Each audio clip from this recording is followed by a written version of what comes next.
आओ ज्ञान के दीप जलाएं, आशा की झिलमिल को रोशन बनाएं, ऊंचे उठे और छू ले गगन को, ऊंचे उठे और छू ले गगन को, सवेरे की सरगम को जीवन में लाया,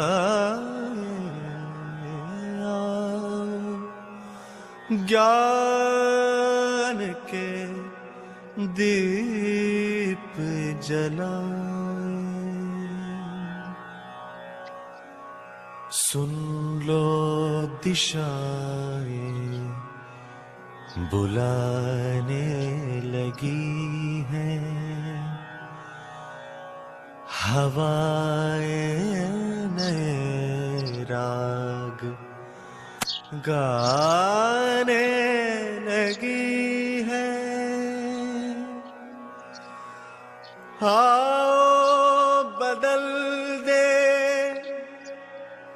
मौसम ज़मीं के, नए कल की कल कल से पल पल सजाए, आओ ज्ञान के दीप जलाए। सभी को नमस्ते।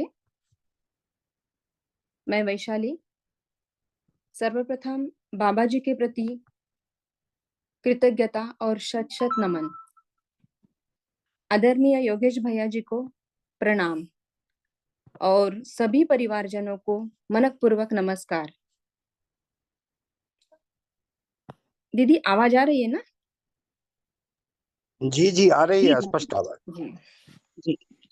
आशा करती हूँ परिवार के सभी वृद्ध स्वस्थ रहे, सभी प्रौढ़ अध्ययन में व्यस्त रहे तथा सभी बच्चे भाव के साथ आश्वस्त रहे।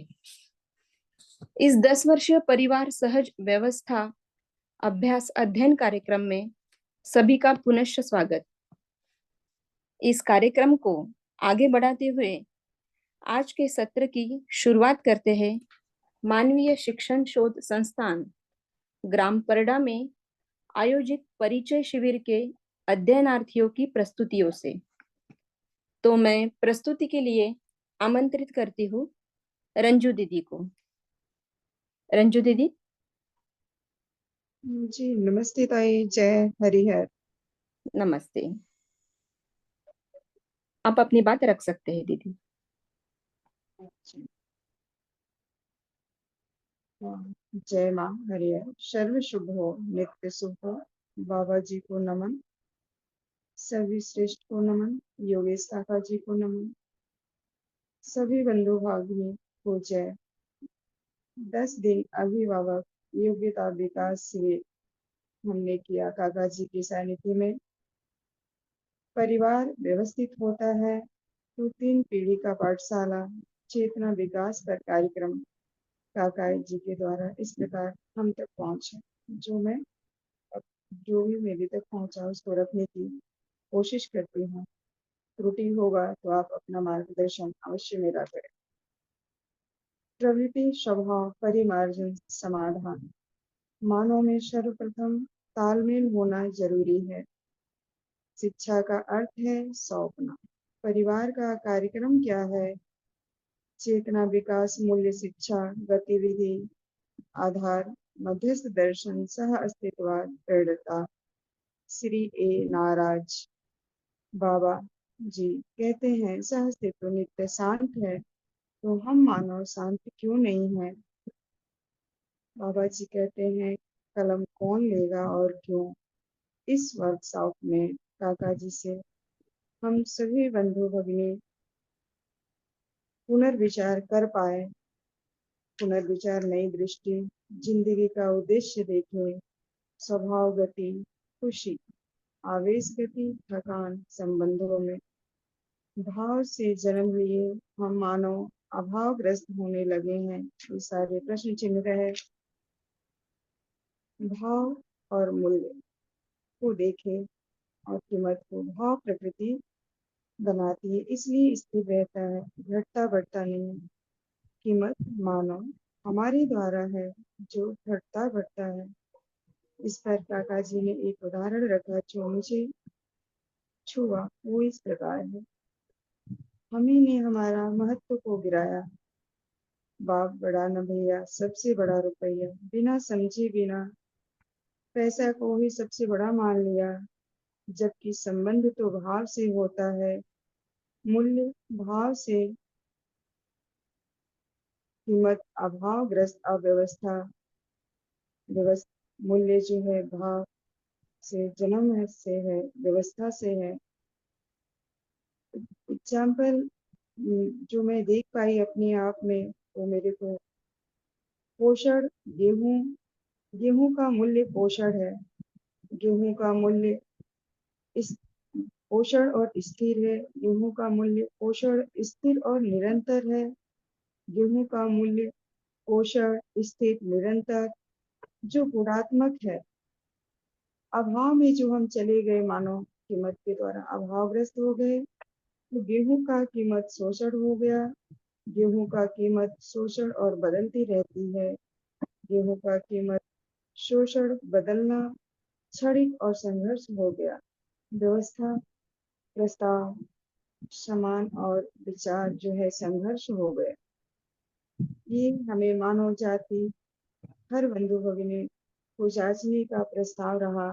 उस सीट में मुझ तक ये बात पहुंची काका जी के माध्यम से कि हमारा मानव का आचरण चमत्कार नहीं है, दर्शन। बाबा जी मध्यस्थ दर्शन को हमारे सामने श्रेष्ठ प्रबोधक काका जी, ताऊ जी, भाई जी, भैया द्वारा जो पहुंचा है, वो है दर्शन, क्षमता, मानव में जानने की क्षमता विकसित।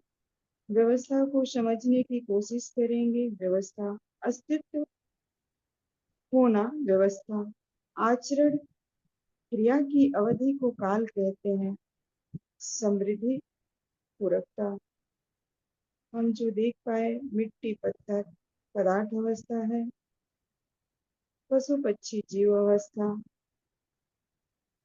मानव जो है यदि नियम से रहता है तो दर्शन से हम संबंध को देख पाते हैं। न्याय, नियम, न्याय से नियम है, धर्म से नियंत्रण और सत्य से संतुलन।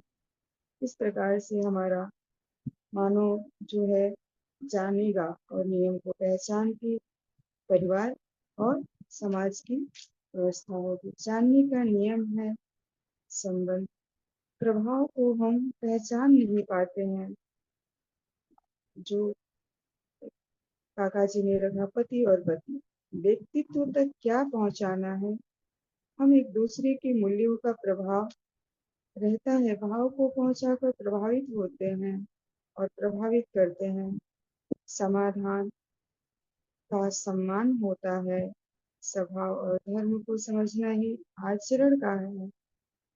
काका जी से सुनने के बाद इस विषय पर बार बार अभ्यास मैं कर रही हूँ, ताकि ये चीज बिल्कुल ही क्लियर हो पाए। प्रस्ताव पूर्वक मानव का लक्ष्य व्यवहारिक होता है, क्यों जीना है और कैसे जीना है।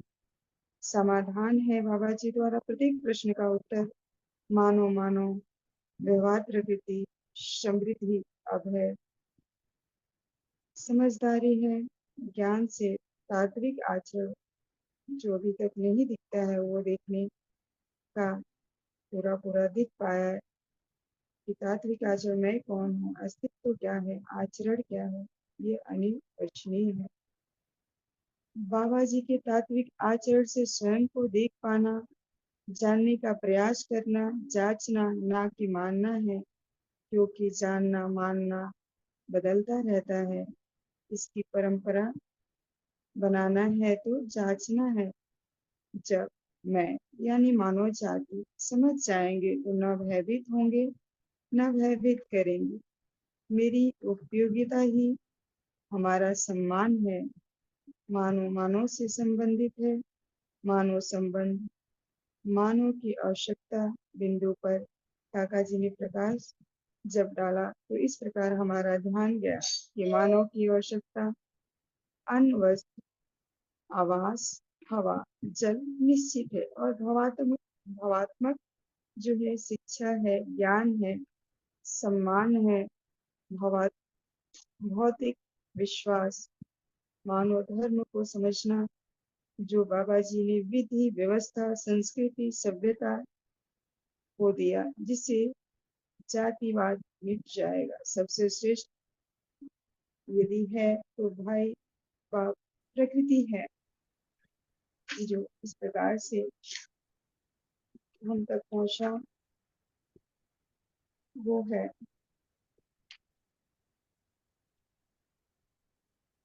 पांच प्रवृत्ति बनाना, असंग्रह नहीं, विद्या, झूठ बोलना, भ्रम, स्नेह और सरलता। इन प्रवृत्तियों के आधार पर हम देख पा रहे हैं कि पाश्विक और प्राकृतिक अमानवीय का भय कैसे होता है। तो यह देखने को मिला कि भय होने के कारण हमारे में संग्रह होता है, शोषण होता है, संघर्ष होता है, द्रोह होता है, फिर विद्रोह होता है, उसके बाद युद्ध होता है और यहाँ से असुरक्षा, ऐसे ये एक के बाद एक बना रहता है। तो हमें पहचानने की जरूरत है। यदि हम आचरण पहचान कर काम करते हैं तो भय से मुक्त हो जाएंगे। भय मुक्त होने से विश्वास बनेगा। मानसिक रूप से शून्य कैसा होना है, यह शिविर के दौरान काका जी द्वारा दिखा, जो बिल्कुल ही बारीक रहा मेरे लिए। खर्च करने की दिशा और लक्ष्य।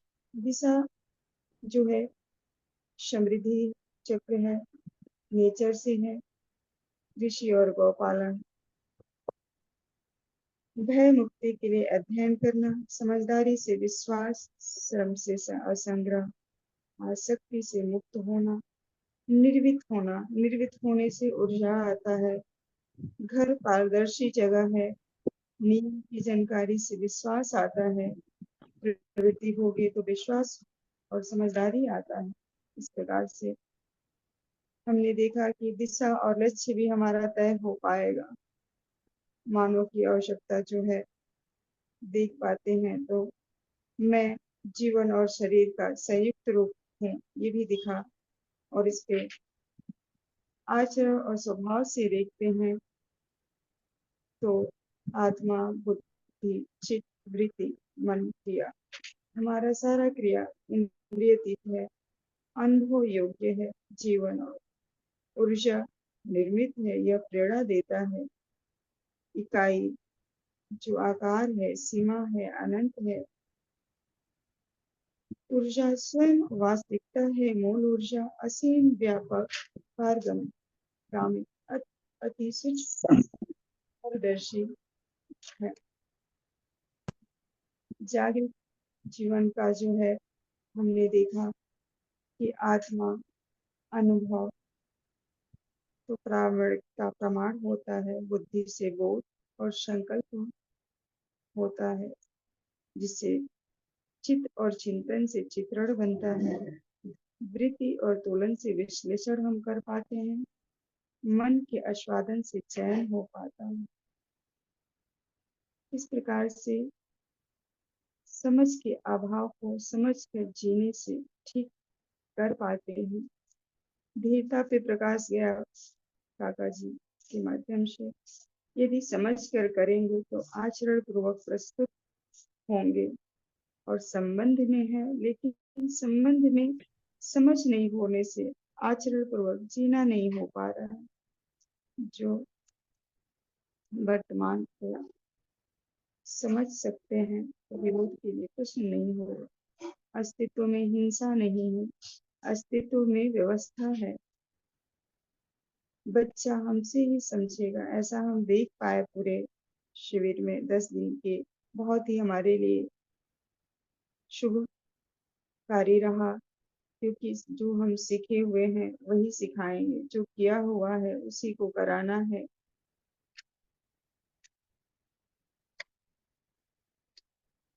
मानव का अध्ययन पहले है परमाणु अंश, जो इकाई का आयाम दिखना है, अवधारणा है। वास्तविकता को पहचानना ही अवधारणा पे ध्यान गया कि अवधारणा मतलब समझना होता है। लक्ष्य अवधारणा क्या है? हमारे अवधारणाएं हैं मूल में अनुभूति, अनुभव, प्रमाण, न्याय, संबंध, मूल्य, मूल्यांकन, उभय तृप्ति। मूल अनुभूति में वांग्मय व्यक्ति का जो है वर्तमान विचार संबोधन कार्य कैसे करते हैं। वर्तमान दर्शनवाद, शास्त्र, संविधान, ये सारे वांग्मय जब हम देखे कागज द्वारा तो पता चला कि अभ्यास से, पुस्तक के पठन से मानसिक तैयारी हमारी होगी, भाषा मिलेगा और सूचना मिलेगा। सबसे बारीक और हमारे लिए ये रहा कि संकल्प होने से बाबा जी अनुभव मूलक और हम अनुभवगामी हैं। पूज्य बाबा जी अस्तित्व मूलक मानव केंद्रित चिंतन चित्रण योजना जो रखे वो इस प्रकार से रहा। चेतना विकास मूल्य शिक्षा काका जी द्वारा, परिवार मूलक ग्राम स्वराज्य योजना बाबा जी की कथित, शिक्षा संस्कार, स्वास्थ्य संयम, उत्पादन का विनिमय कोष, न्याय सुरक्षा। शेष मानों में हमने देखा कि यदि हमारा संकल्प हो जाता है वो इस प्रकार से कि जाति एक हो, उपकार रूप में धर्म एक हो, भूमि स्वर्ग हो, मनुष्य देवता हो, धर्म सफल हो, सर्व शुभ हो। इस प्रकार से संस्कृति, सभ्यता और विधि व्यवस्था को देख पाते हैं। मानवीय और अमानवीय व्यवहार को देखना भी इसमें बहुत गहराई से हुआ कि ये क्या कार्य जो है शिक्षा से होगा, जागृति के लिए शिक्षा और चिकित्सक से ही उपकार होगा। सत्य क्या है? स्वयं की शुरुआत करना है। ब्रह्म सत्य, जगत शाश्वत। इसमें हमने देखा पत्र चक्र संक्रमण गठन से, तो पदार्थ अवस्था, जीवावस्था, प्राणावस्था, पदार्थ अवस्था, जीवावस्था और ज्ञानावस्था ऐसे है। तो नियम, नियंत्रण, संतुलन अविनाशी, ऊर्जा असीम है, इकाई अनंत है, गति है तो गंतव्य है, श्रम है। विचार में बेचैनी है तो भाव मूल्यांकन नहीं होगा, अधिमूल्यन होगा, अवमूल्यन होगा। न्याय, धर्म, सत्य आने से भाव आता है और स्वयं के प्रति विश्वास आता है। ये इस 10 दिन के परिचय शिविर जो रहा अभिभावक का, इसमें हमने देखना का पूरा हुआ। सत्य जो है भासता है, नित्य भासता है, जो जीवन के लिए कार्य है। अस्तित्व में जो है साथ साथ है, इसको सहअस्तित्व कहते हैं। सत्य धारणा से समाधान बराबर सुखी होना है। धीरता स्वयं से सत्य के साथ न्याय को देखना। वीरता जो हमने देखा दूसरों के लिए सत्य के साथ साथ न्याय देखना। स्वयं का भौतिक और बौद्धिक नियम के साथ, भौतिक मतलब शक्ति, बौद्धिक मतलब कार्य के साथ उदारता को, समाधान समृद्धि से उदार हुआ जाता है, संग्रह सुविधा से नहीं। सत्य से न्याय को समझे बिना उदारता के मूल्य में न्याय नहीं हो पाएगा। शिक्षा के अर्थ में हर उदार विद्यार्थी को न्याय चाहिए। परिवार क्यों, इस पे ध्यान दिया, क्या, कैसे, तो जीवन को शरीर मिला। क्या है, तो व्यवस्था, समाधान, समृद्धि, प्रमाणिक, न्याय, धर्म, सत्य। कैसे है, तो मूल्य, भय, परिवार, भावमय, परस्परता। परिवार क्यों, तो देखा, सुख शांति के लिए है, संतोष आनंद के लिए है, वीरता, धीरता, श्रद्धा, दया, कृपा, करुणा। परिवार एक योग्य है।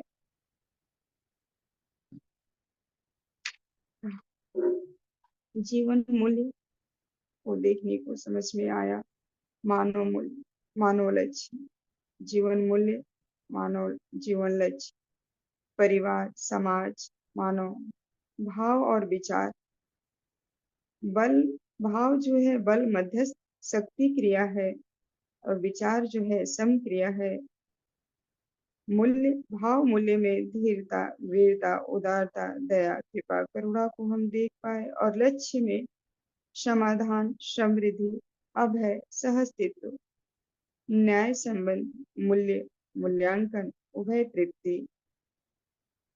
धर्म में देख पाए कि व्यवस्था है, अखंड समाज है, सार्वभौम 7 प्रकार से स्थापित संबंध जो है रहा। इसी प्रकार से कृतज्ञता को देखने में अपने में आया मुझे कि इच्छा, विचार, आशा, गौरव प्रतिदिन दिनचर्या पर पुनरावृत्ति करते रहने से अभी हम कृतज्ञ हो पा रही हूँ, क्योंकि जब क्लास में हमने देखा और उसके बाद अभी आचरण को कल्पनाशीलता में प्रतिदिन लाना है, तो हमारी रोज का, प्रतिदिन का मानसिकता में मानव मूल्य और मान्यतापूर्ण आचरण चित्रित हो पा रहा है। प्रेम को मैंने देखा और अभी निरंतर उस पे कार्य हो पा रहा है कि किसी संबंधी के प्रति आलोचना नहीं, असामान्यजनक भाषा नहीं, असामान्यजनक हंसी नहीं, ईर्ष्या भी नहीं, स्पर्धा भी नहीं। उसका ध्यान बार बार आने से हम प्रेम पूर्वक संबंध में जीना का क्रम देख पा रहे हैं और अभ्यास कर पा रहे हैं। विश्वास पे काका जी जो रखे कि प्रेम आ गया तो प्राथमिकता को अध्ययन हो पाएगा। ये चीज दिख रहा है अभी परिवार में 10 दिन के अंतर में कि हम संवेदनशील नहीं बनना है। जिसका कार्यक्रम, उद्देश्य और काम क्या है, इसका निरीक्षण परीक्षण हम कर पा रहे हैं, तो बच्चों को क्या देना है, क्या करना है, ये सारी चीजें हम तय कर पाए हैं। स्नेह को देखा हमने तो स्वयं स्फूर्त से मिलने वाला है, जो हम प्रतिदिन दिनचर्या पर चर्चा करते हैं बच्चों के साथ, श्रीमान जी के साथ, परिवारजनों के साथ, तो विधि पर ध्यान जाता है। पूरा दिन की क्रिया पर चर्चा जब करते हैं तो उत्सव रूप में दिखता है। लौकिक शरीर के साथ सानिध्य और पारलौकिक शरीर जो है उसके साथ सानिध्य का निरंतरता, स्नेह और निष्ठा होता है। ये धीरे धीरे अभी अभ्यास में आ पा रहा है अपने। समाधान बराबर सुख, न्याय यानी न्याय संबंध में आता है। धर्म और सत्य, समझ, न्याय होना संबंध में समझ में आना होता है। इस प्रकार से हमने देखा कि माता पिता जो न्याय करते हैं, केवल वस्तु लाकर हम दे देते थे, वो सही नहीं होता था। बच्चों को केवल सामान या वस्तु नहीं चाहिए, उसके साथ साथ भाव भी चाहिए। तो इससे पहले भी ये ज्ञान तो था, लेकिन इस पे अभ्यास नहीं हो पाता था। लेकिन इस शिविर के दौरान इस पे अभ्यास करने की एक गति मिल पाई, जो ये कैसे निभाना है, कब तक निभाना है, ये हम देख पाए ये है न्याय, धर्म और सत्य। वस्तु मूल्य और शिष्ट मूल्य बड़ा है, वस्तु मूल्य से शिष्ट मूल्य बड़ा है, इसके भी हम कार्य कर पा रहे हैं। क्योंकि हमने ये देखा इस शिविर के दौरान कि सही कार्य व्यवहार के इच्छुक हर व्यक्ति है। वस्तु और भाव जो है सेवा, श्रम से आता है, समझ से आया है, सत्य को देखना है। सेवा, समर्पण मूल इनवर्सल होती है। भाव, शौर, भौम हर परिस्थिति के भाव को पैसे के अधिमूल्यन, मानव के अवमूल्यन नहीं करना है। साथ रहने से काम होता है। संवेदनाओं का भाव परिवार में होना है। मानव के चित्रण में जो पैसा आ गया है उसे कैसे निकलना है, इस शिविर के दौरान काका जी का बहुत ही मार्मिक तरीके से समझाना हो पाया, जो अपने आप में हुआ कि सार्थक जो है तन मन धन का सदुपयोग, और तन मन के योग से धन का सदुपयोग। समझने समझाने का काम मित्रवत है। साथ ही सहयोगी पे ध्यान गया कि शिक्षा पर काम करना, उत्पादन पर काम करना, श्रेष्ठता साथ ही स्नेह भाव पूर्वक होता है। समाज में एक व्यवस्था है परिवार की, परिवार को प्रमाणित करने का, जो समाज के लिए भी है। समुदाय समाज का अखंड समाज है। समाज कैसे है तो 10 सोपनीय व्यवस्था है। परिवार की व्यवस्था मूल इकाई है। धीरता जो दिखा मुझे कि न्याय के प्रति निष्ठा, वीरता, बौद्धिक, अपनी ये सारी चीजों को मैंने देखते हुए अपनी मानसिकता में निरंतर चलने वाला जो अभ्यास है, मानव लक्ष्य, समाज गति को खाली बैठने नहीं देना है। श्रेष्ठता वह क्रिया है जिससे प्रभावित होना, साथ निभाना श्रेष्ठता है। सम्मान है जो हमने काका जी में देखा कि मॉर्निंग सुबह 5 बजे से उठना और लगातार बने रहना, इस प्रकार से अपने आप में भी हो पाया कि थकान हो, शरीर कितना भी होता है, तो जब हम उसकी पहचान कर पाते हैं, देख पाते हैं, तो अपने आप में कार्य हो पाता है। चेतना विकास को जब मैंने देखा तो उस पे कल से स्वास्थ्य का ठीक नहीं होने से भी फिर भी हम अपने श्रेष्ठ मतलब काका जी का अभ्यास करते हुए और अन्य जनों जितने हमारे श्रेष्ठ हैं उनका जब हम ध्यान किए तो लगा कि नहीं, हम तो कर सकते हैं, क्योंकि चेतना विकास, चेतना है हमारे अंदर सामाजिक। तो इस प्रकार से हमने देखा कि हो पाया है और अपने आप में आ पाता है। समान से सम्मान नहीं होता, ये पुनर्विचार करने की बात है। और इससे बहुत ही बढ़िया क्लियरिटी हो पाई अपने आप में। जिनकी कल्पना हो उसे जिया जा सके, सहज होना स्वीकार हो, इस प्रकार से जांचना इसका हो पा रहा है। एक मानव लक्ष्य, समाधान, समृद्धि।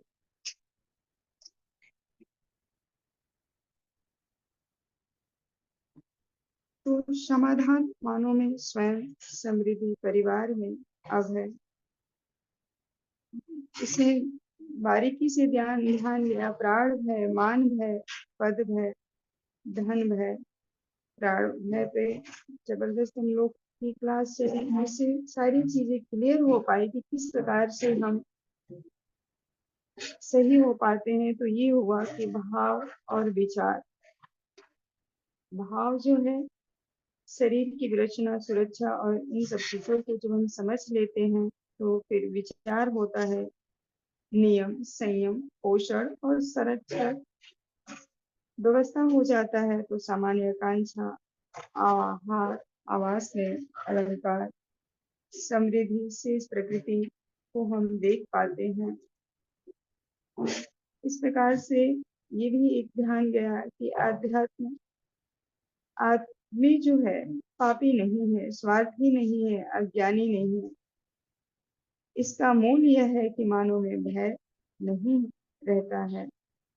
दर्शन से पता चला बाबा जी के द्वारा और काका जी के सानिध्य से कि आदमी मानो न्याय का याचक है, सही कार्य व्यवहार करना नहीं चाहता है, जीने के विचार से दायरा बढ़ाता है। इस प्रकार से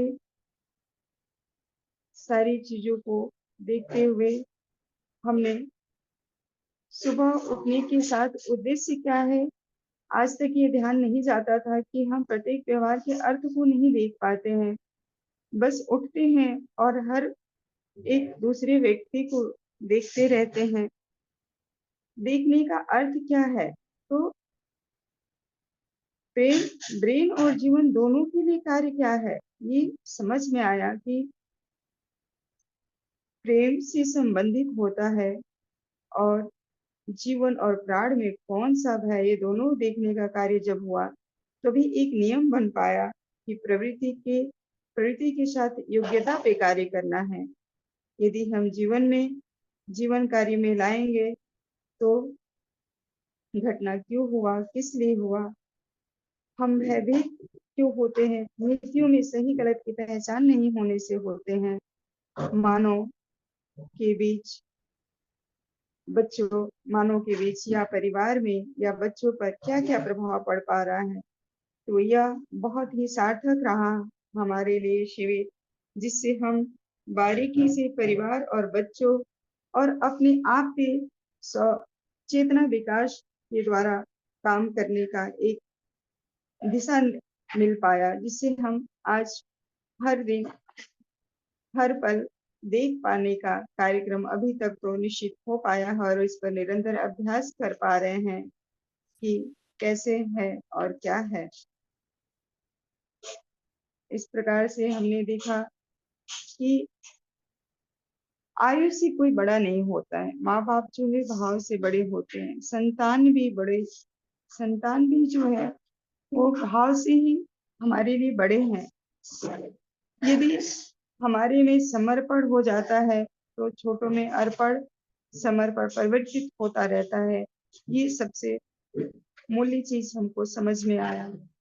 फिर हमारे पास जो कंटेंट आया कि मनोविज्ञान समाजशास्त्र, इसको समझने के अर्थ को पहचानने के लिए मनोविज्ञान समाजशास्त्र और मेरी अभी तक हम जो भयभीत हो जाते थे कि अरे क्या है कैसे है, तो समझ में आया काका जी द्वारा कि मेरी उपयोगिता ही मेरा सम्मान है और परिवार व्यवस्थित होना है, 3 पीढ़ियों का पाठशाला है, समाधान चर्चा से आती है।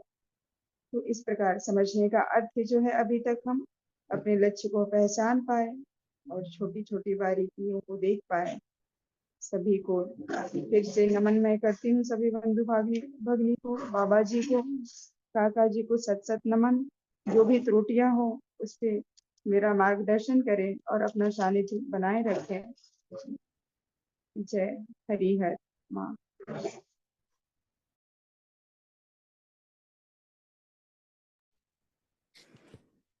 बहुत बहुत धन्यवाद दीदी। सहअस्तित्व इतना शांत है तो मानव इतना अशांत क्यों है, और सर्वश्रेष्ठ प्रकृति ही है। इन विचारों के साथ दीदी ने बहुत ही सुंदर प्रस्तुति रखी। बहुत बहुत अभिनंदन और धन्यवाद दीदी।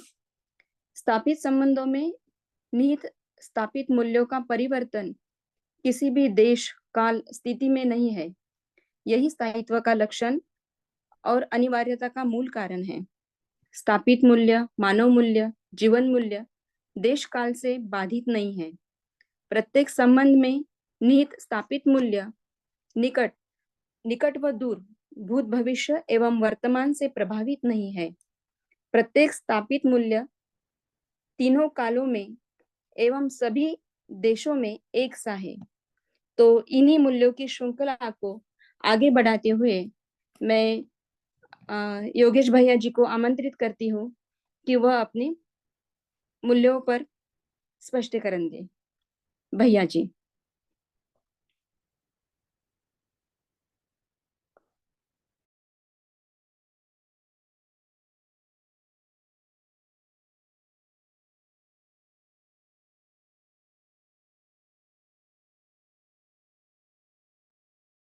हेलो, नमस्ते। आवाज आ रही है? हाँ भैया, आ रही है। आ रही है। ओके। नमस्ते नमस्ते सभी को। मैं अभी अचोटी पहुंचा हूँ। यहाँ सिग्नल का थोड़ा सा दिक्कत हो सकता है जहाँ मैं हूँ। अभी तो ठीक है। आपकी कट रही थी। ये ठीक है भैया। जी जी। धन्यवाद धन्यवाद। तो हम कल से चर्चा को हम लोग आगे बढ़ाते हैं। यदि स्क्रीन शेयरिंग हो सके तो बहुत अच्छा।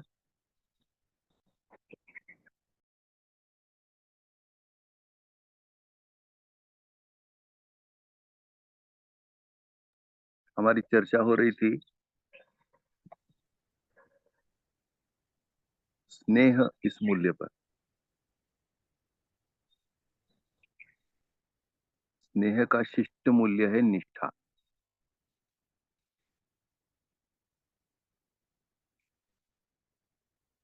निष्ठा पर आज हम कुछ मौलिक मुद्दों पर चर्चा कर सकते हैं। निष्ठा किसे कहेंगे? जैसे स्नेह के बारे में हमने समझने का प्रयास किया कि संतुष्टि, प्रसन्नता, ये दो स्थितियां हैं अपने में, और इन स्थितियों के साथ हम संबंधी के सानिध्य की निरंतरता स्वयं स्फूर्त विधि से चाहते हैं।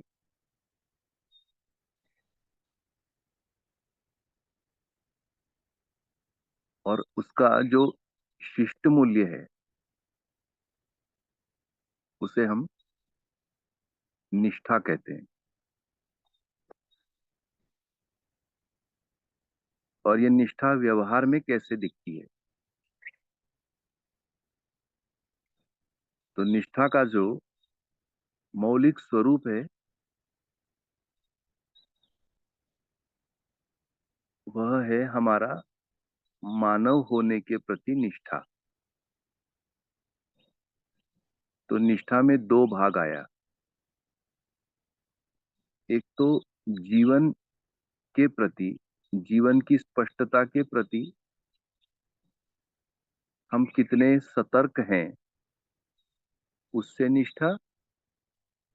और दूसरा, जीवन शरीर के द्वारा व्यक्त होता है, शरीर व्यवस्था के प्रति हम कितने सतर्क हैं, ये भी निष्ठा। तो इसका अर्थ हो गया कि जीवन और शरीर का संयुक्त साकार स्वरूप, और ऐसे संयुक्त साकार स्वरूप के प्रति हमारी जो सतर्कता है, सजगता है, ये निष्ठा के रूप में अभिव्यक्त होता रहता है। इसलिए परिभाषा को एक बार अब दोहराते हैं। मानवीयता पूर्ण विचार, यानी हम मानव है और मानव की संपूर्ण क्षमता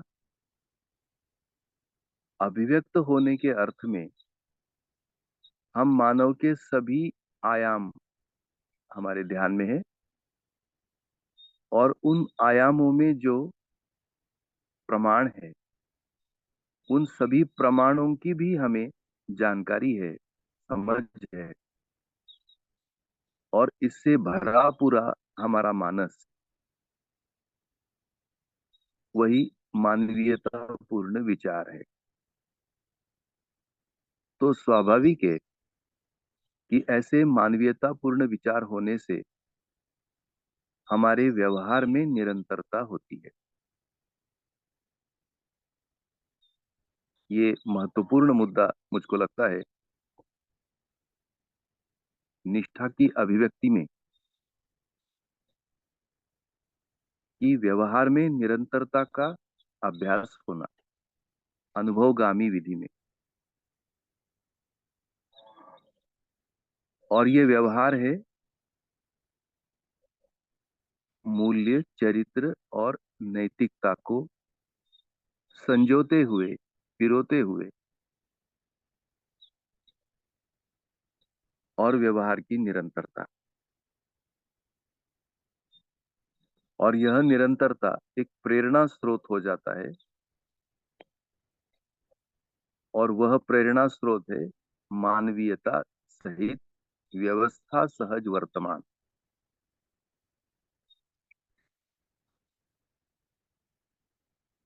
यहाँ व्यवस्था को हम समझते हैं। व्यवस्था का स्पष्टता है कि जो वर्तमान होता है वही व्यवस्था है, वही व्यवस्था का लक्षण है। जो स्थिर है, जिसमें लक्ष्य है, दिशा है, ऐसी स्थितियों को हम व्यवस्था के रूप में पहचानते हैं।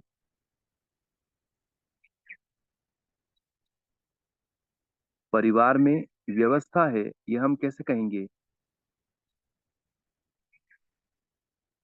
तो परिवार में ऐसी क्या वास्तविकता है जो वर्तमान रहती है? इतना तो हमें पता है कि परिवार में व्यक्ति जन्मता है और परिवार में ही व्यक्ति की मृत्यु भी होती है। तो जन्म मृत्यु की घटनाएं हम परिवार में देखते हैं।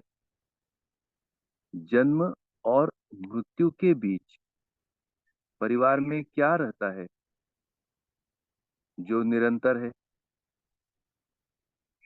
और व्यक्ति के जन्मने से पहले भी रहता है, व्यक्ति के मृत्यु के होने के बाद भी रहता है। ऐसी वास्तविकता यदि हम पहचान पाए तब हम कह सकेंगे कि हाँ, परिवार में व्यवस्था है। तो ऐसी वास्तविकताओं को बाबा जी ने एक सुंदर सूत्र में समझाया है। देखिए, क्या हमको ये कल्पना होता है? और ऐसी निरंतरता के प्रति हम सहज रूप में अब समझ पाएंगे, यही निष्ठा है। तो एक सूत्र बाबा जी ने दिया कि परिवार में व्यक्ति का वियोग होता है, मूल्यों का नहीं। व्यक्ति का वियोग का मतलब व्यक्ति का मृत्यु हो सकता है, शरीर शांत हो सकते हैं, उसे अपन वियोग कहें। परंतु क्या चीज का वियोग नहीं होता? तो परिवार में मूल्यों का वियोग नहीं होता, मूल्य बने रहते हैं। ये कैसे बने रहते हैं? तो ये परिवार में परंपरा के रूप में बने रहते हैं। जैसे हमने कल चर्चा की कि हम जन्म ही विश्वास से लेते हैं और हमारी प्रत्येक अभिव्यक्ति प्रत्येक क्रियाकलाप विश्वास को व्यक्त किए रहता है। और यही जैसे जैसे हम आगे कल चर्चा किया था कि शिक्षा और व्यवस्था रूपी मूलभूत आवश्यकताओं की पूर्ति होने से हमारे द्वारा विश्वास परिवार में परंपरा के रूप में आता है, यानी समझ के रूप में आता है। और हम उन्हीं भाव विचारों को आगे बढ़ाते हैं। कल को हम भी नहीं रहेंगे तो हमारे पश्चात क्या रहेगा? तो एक व्यक्ति के रूप में शरीर शांत होने से हम भाषा देते हैं कि व्यक्ति चला गया। परिवार में विश्वास रहता है परंपरा के रूप में इस प्रकार। तो इन नीति मूल्यों को परिवार परंपरा में प्रवाहित करना और ऐसा परंपरा परिवार में स्थापित है, हम कहेंगे जी, इस परिवार में व्यवस्था है। और ऐसे नीति मूल्यों की परंपरा हमारे जीते जी परिवार में सतत बनी रहे, उपलब्ध रहे और परंपरा की दृष्टि से, व्यवस्था की दृष्टि से हम परिवार में प्रत्येक संबंधी के साथ स्वयं स्फूर्त मिलन सानिध्य की स्थिति को अनुभव करते रहते हैं और ऐसे स्नेह की स्थिति से जो हमारा व्यवहार होता है उसे हम निष्ठा कहेंगे। तो भाइयों और बहनों, हम भ्रम की समीक्षा करेंगे, हम स्वयं के भ्रम की समीक्षा करेंगे, तो इस निष्ठा की जगह पर तो हमारा बार बार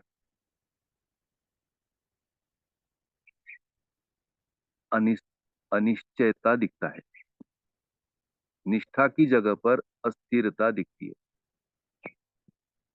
व्यवहार की जगह पर हमें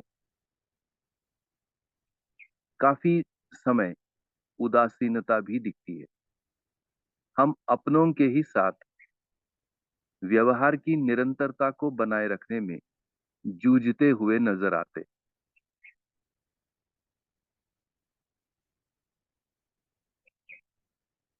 कभी मन किया तो व्यवहार हुआ, कभी मन नहीं किया तो व्यवहार नहीं हुआ और व्यवहार से संबंध में दूरियां भी नजर आती हैं। हम ये जो कहते हैं ना, इस संबंध में कभी पास आना कभी दूर जाना, ये चलता रहता है। अब हम समझ पाते हैं कि ये जो पास आना और दूर जाना, इसमें आसक्तियां हैं और विरक्तियां हैं। संबंधी के प्रति आसक्ति हो गया तो हम पास आते हैं और संबंधी के प्रति विरक्ति हो गया तो हम दूर जाते हैं। तो ये आसक्ति विरक्ति का व्यवहार, ये व्यवहार निष्ठा नहीं कहलाएगा, ये व्यवहार कहलाएगा मनमानी। यानी आज मेरा मन हमारे संबंधी के साथ भर आया है तो हम दिन भर ऐसा व्यवहार करेंगे जैसे पता नहीं क्या हो गया आज। और स्वाभाविक है, उसमें कोई विचार नहीं, उसमें कोई व्यवस्था का दृष्टि नहीं। हम क्यों मिल रहे हैं उसके प्रति कोई स्थिति नहीं। ऐसे स्थिति में फिर मन के अनुसार रिजल्ट नहीं आता, फिर हमारा विड्रॉल सिम्टम आता है और हम संबंध में विरक्त होने की स्थिति तैयार करते हैं। ये निष्ठा तो नहीं। निष्ठा है मानवीयता पूर्ण विचार को व्यवहार में परिणत करने की निष्ठा है।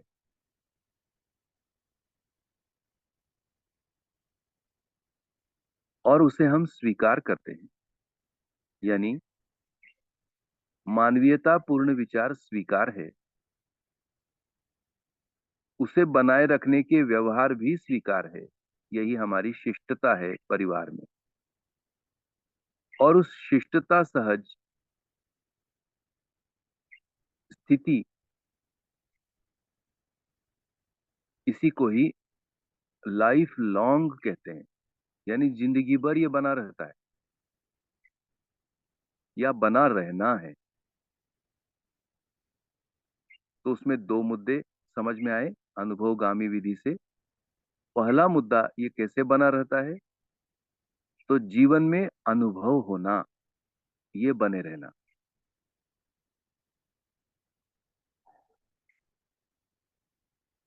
जैसे कि शिक्षित कौन होता है, समझदार कौन होता है, तो जीवन होता है। इसे कहेंगे जीवन निष्ठा। यानी जीवन में समझ होना, जीवन में संस्कार होना, ये विचार सतत बने रहना और ऐसे संस्कार होने के अर्थ में हमारे सभी संबंधी परिवार में ये सहायक हैं। इस स्थिति में संतुष्टि, प्रसन्नता बनी रहना और जो सानिध्य है उस सानिध्य का अर्थ भी हमारे में बने रहना, ये स्नेह है। तो ऐसे स्थिति में स्नेह और गति में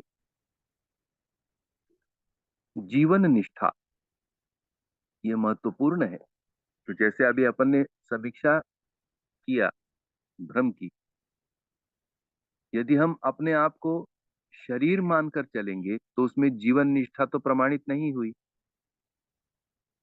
और शरीर जन्मता भी है, मरता भी है। तो हमारी जो भाषा है उस भाषा में मैंने ये ऑब्जर्व किया कि हम जीने मरने की बातें एकदम ऐसे करते हैं जैसे सहज हो। अच्छा, उसमें जीने की बातें बहुत कम, मरने की बातें ज्यादा हैं। यानी कुछ भी चीज मान लीजिए परिवार में, यदि हमको बन नहीं रहा है, बहुत छोटे छोटे एग्जाम्पल्स, कोई जिम्मेदारी हमको परिवार में मिली है और अपने से बन नहीं रही है, तो तत्काल एक फटाक से एक विचार आएगा, मर जाना अच्छा है, इससे तो मर जाना बेहतर है, मैं तो मर जाऊंगी या मर जाऊंगा, बाप रे इतना बड़ा काम, ये मेरे से कैसे होगा। तो जिंदगी भर ये सारी जिम्मेदारियां निभाते निभाते मरने वाली भाषा प्रधान है। और ये नहीं समझ में आ रहा है कि इससे बच्चे सुनते हैं मरने वाली भाषा को। तो तनावों में मरने वाली भाषा प्रधान है। तो ये कौन सी निष्ठा हुई? जीने वाला भाग प्रधानता में आता है, तभी आता है जब हम याद रखते हैं कि हम जीवन हैं। जीवन में लक्ष्य और दिशा होता है, और जीवन निष्ठा को प्रकट किए रहने के अर्थ में शरीर का होना भी आवश्यक है। तो यदि हमको शरीर व्यवस्था पर निष्ठा नहीं रहा, तो ये जो जीवन में आवाजें उठती हैं मरने वाली, उसका प्रभाव शरीर पर होता है।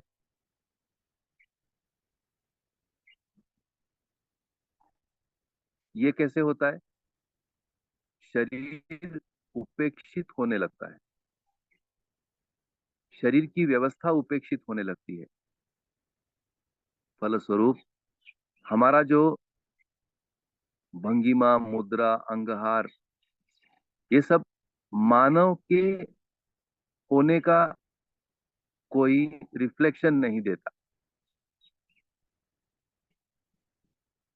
और एक कैसे कैसे हम लोगों का शरीर होते भी जा रहा है, ये भी थोड़ा सा देखने की जरूरत है। अब जिस प्रकार के शरीर है हो गए हैं हमारे, क्या क्या उसमें हो नहीं रहा? क्या ये सब होना था? यानी एक उदाहरण के लिए जो बहुत आजकल बोलबाला है, उस उदाहरण का वही उदाहरण हम लोग लेते हैं।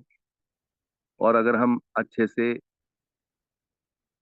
शरीर व्यवस्था का ध्यान रखेंगे तो बहुत सारे मुद्दे मिलेंगे अपने को, और हमें पता लगेगा कि इसमें निष्ठा मूल्य की कमी है, इसलिए शायद हम पीड़ा भोग रहे हैं, शरीर की दुर्दशा को। जो उदाहरण है वो है ब्लड प्रेशर और डायबिटीज। ये दोनों इंटरनेशनली ये ऑब्जर्वेशन मान्य हो गए हैं कि ये कोई पैदाइशी या शरीरगत कोई ये बीमारियां नहीं है, ये बीमारियां लाइफस्टाइल बोर्न डिसीजेस कहते हैं। ये ध्यान रखना होगा हमको। यानी जीवन शैली से उपजा हुआ ब्लड प्रेशर और डायबिटीज ये रोग हैं।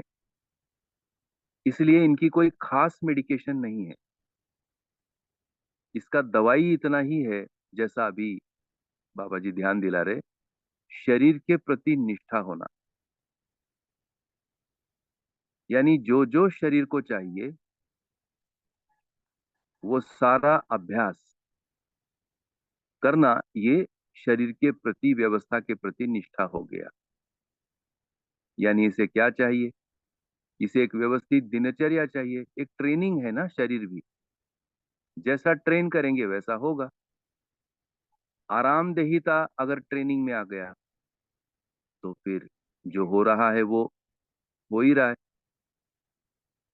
और हमारा पूरा समय धीरे धीरे धीरे धीरे फिर ये शरीर का दबाव घेरता है।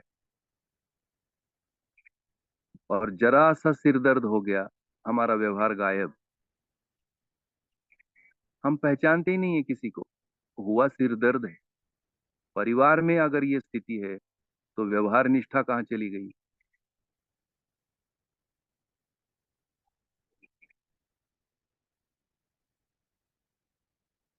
और वृद्धावस्था में ये बहुत फ्लक्चुएटिंग रहता है।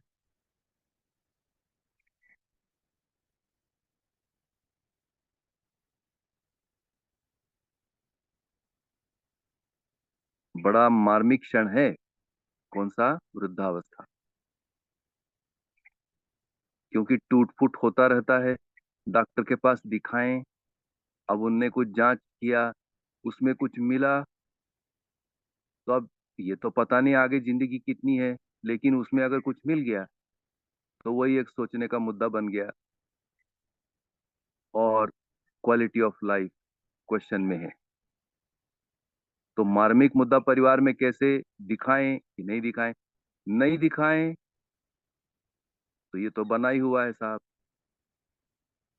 जो भी टूट फूट हो रही है वो बनी हुई है। ना तो उसको इलाज के दायरे में ले पाते, ना तो उसको वृद्धावस्था के दायरे में ले पाते।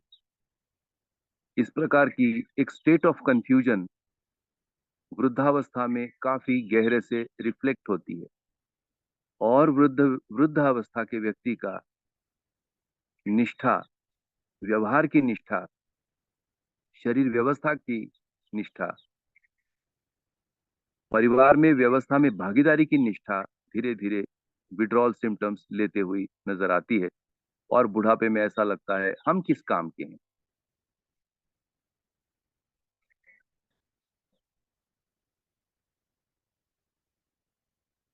इसलिए स्नेह मूल्य की स्थिति में गहराई यही है, बंधु और भगिनी। एक एक सुंदर व्यवहारिक सूत्र है। हम उससे भी निष्ठा को पहचान सकते हैं। जीवन को विश्राम चाहिए और शरीर को श्रम चाहिए। ये हमारी निष्ठा का परिचायक है।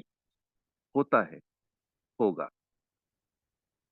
लेकिन यदि ये उल्टा हो गया कि जीवन बार बार विश्राम सोचें या श्रम सोचें, जैसे जो कष्ट है, और फिर उस श्रम से निजात पाने के लिए हम शरीर को आराम सोचें या आराम दें,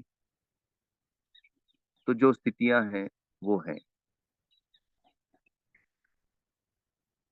तो ये जो कॉम्प्लेक्स नेचर है ये सुलझता है कि जीवन को विश्राम चाहिए और शरीर को श्रम चाहिए, तो ये गुत्थी सुलझ जाएगी। इसलिए अंतिम सांस तक हमारा शरीर श्रमशील रहे। इसलिए आज ही से यदि काम करते हैं तो मुझको लगता है ये निष्ठा होगी। अच्छा, ये क्यों श्रमशील रहे? बहुत सारे लोग आज भी वृद्धावस्था में श्रमशील दिखते हैं, परंतु उनके व्यवहार के विड्रॉल्स क्लियरली दिखाई देते हैं। वो बस अपना काम करते रहते हैं। लेकिन अगर इसके साथ व्यवहार नहीं जुड़ा तो वो जीवन ज्ञान के अभाव में और हम शरीर की पूंजी को खर्च करते रहते हैं। ना तो ऐसी स्थिति में कोई सुख समझ में आता है, ना दुख समझ में आता है। एक प्रकार की ड्राई लैंड जैसा हमारा मानसिकता समझ में आता है। तब उसमें संतुष्टि, प्रसन्नता, उत्सव और उसमें स्वयं स्फूर्त मिलन सानिध्य, ये कहाँ। तो जिंदगी भर मजदूर होते हुए और हमें अपनी शरीर यात्रा खपा देनी है, या जानबूझकर जीवन में विश्राम हो, इसके लिए चेतना विकास, और शरीर में श्रम हो, ये समृद्धि। ये यदि हमारे मानसिकता में बंधु और भगिनी इंटैक्ट रहता है तो हम स्वीकार सकते हैं। ये हमारा शिष्टता है, जो निष्ठा के रूप में कहलाएगी। इस प्रकार आज हम 18 मूल्यों की चर्चा यहाँ पूरी करते हैं। तो हमने वस्तु मूल्य, शिष्ट मूल्य, स्थापित मूल्य, ये चर्चा किया, जो कि बेसिक्स हैं और फंडामेंटल है मूल्य शिक्षा, व्यवहार शिक्षा के रूप में। अब जो गहरे मूल्य हैं वो हैं मानव मूल्य और जीवन मूल्य। तो मानव मूल्य की चर्चा हम आगे के सत्रों में प्रारंभ करेंगे, और इन सभी ये जो स्थापित मूल्य है, शिष्ट मूल्य है, वस्तु मूल्य है, अब ये हमें ध्यान में रहे। और ये ध्यान में रहने के लिए एक संबंधों का अभ्यास हम पहले करेंगे और उसके बाद मानव मूल्य की चर्चा प्रारंभ करेंगे। बहुत बहुत धन्यवाद आज की मंगलमय उपस्थिति के लिए। आप सभी को मेरा नमस्कार, धन्यवाद। बहुत बहुत धन्यवाद भैया। परिवार में व्यक्ति का वियोग होता है, मूल्यों का नहीं। जीवन को विश्राम चाहिए और शरीर को श्रम चाहिए। इन्हीं दो सूत्रों के सीख के साथ आज का सत्र यही समाप्त करते हैं। धन्यवाद। धन्यवाद।